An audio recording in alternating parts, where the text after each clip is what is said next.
Asalaamu calaykum waraxmatullaahi wabarakaatu. kulanti wacan oo wanaagsan daawadayaal kuna soo dhawaada barnaamijkeena maanta.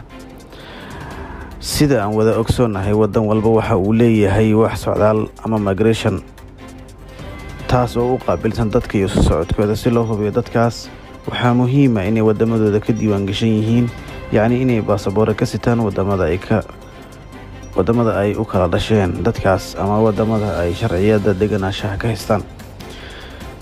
Marka aad wadan kale u socoto, waxaa muhiim ah inaad soo codsato fiisaha ama dalku galka wadankaas, taas oo keensanaysa taklifo isugu jirta kharash iyo inuu waqti kaaga baxo. Waxaase maalmahan soo ifbaxaya in dowladuhu rabaan inay samaystaan nidaam lagu sahlayo arrintaas, taasoo macnaheedu tahay in bulshooyinka wadamadaas xiriirka kala dhexeeyo ay si aan culays ku jirin ama culays loo saaraynin ay isu gudbi karaan fiisa la'aan. xilfiyadaas dunida ka jira waxaa ka mid ah midowda Yurub, wadamada khaliijka carabta iyo urur goboleedka galbeedka Afrika ee ECOWAS iyo sidoo kale East African Community. Maanta muuqaalkeena waxaan kaga hadli doonaa isbahaysiga East African Community. Kusoo dhawaada muuqaalkeena maanta. Heshiiskan East African Community waa heshiis ujeedadiisu tahay in lagu fududeeyo isu socodka iyo isdhexgalka ganacsiga bulshooyinka ku dhaqan bariga Afrika, walow ay ku jiraan wadamo gaar ah ayna ka maqan yihiin sidoo kale kuwa kale. Heshiiskan markii ugu horeysay waxaa la saxiixay 30 bishii November 1999, wuxuuna dhaqan galay 7 bishii July sanadkii 2000.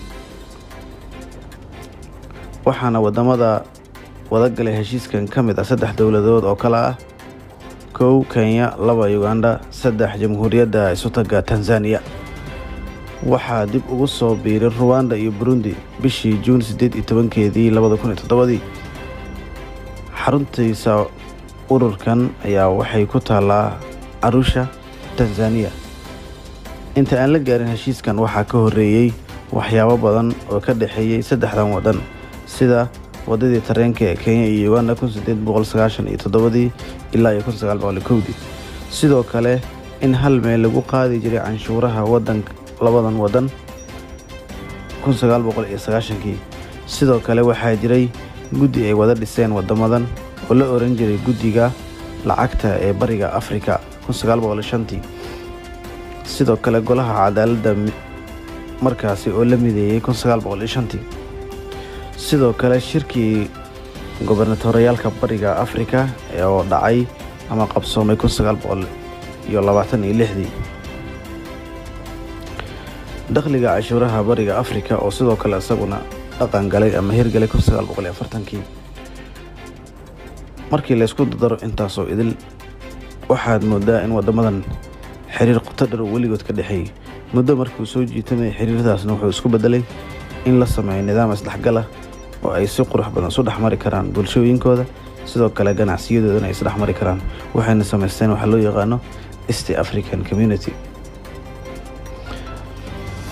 East African Community, adigoo aan baasaboor lahayn ayaad waxaad soo goosanaysaa dokumenti ama warqadahaas oo ku sahlaya wadan kale inaad gasho. wadanka ayaad ka soo goosanaysaa waraaqahaas, waxaad ku galaysaa wadan kale iyadoo aan laga qaadin fiisa.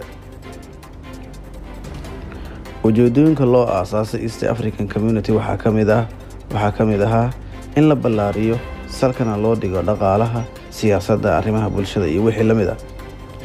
waxaase jira caqabado fara badan oo ka hor yimid, waxaana ka mid ah: 1 maamul xumo, isagoo ay soo wajahday sharci xumo iyo nidaam dari.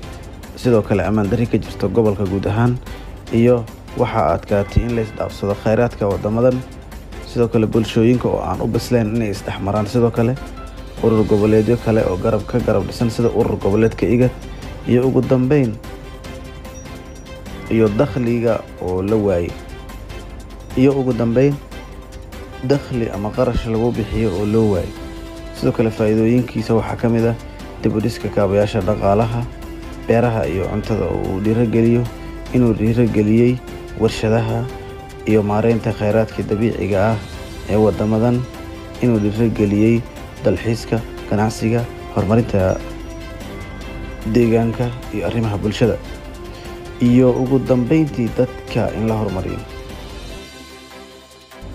intaasi waxaan kusoo afmaraynaa muuqaalkeena maanta. waad mahadsantihiin la socoshadiina. wassalaamu calaykum waraxmatullaahi wabarakaatu.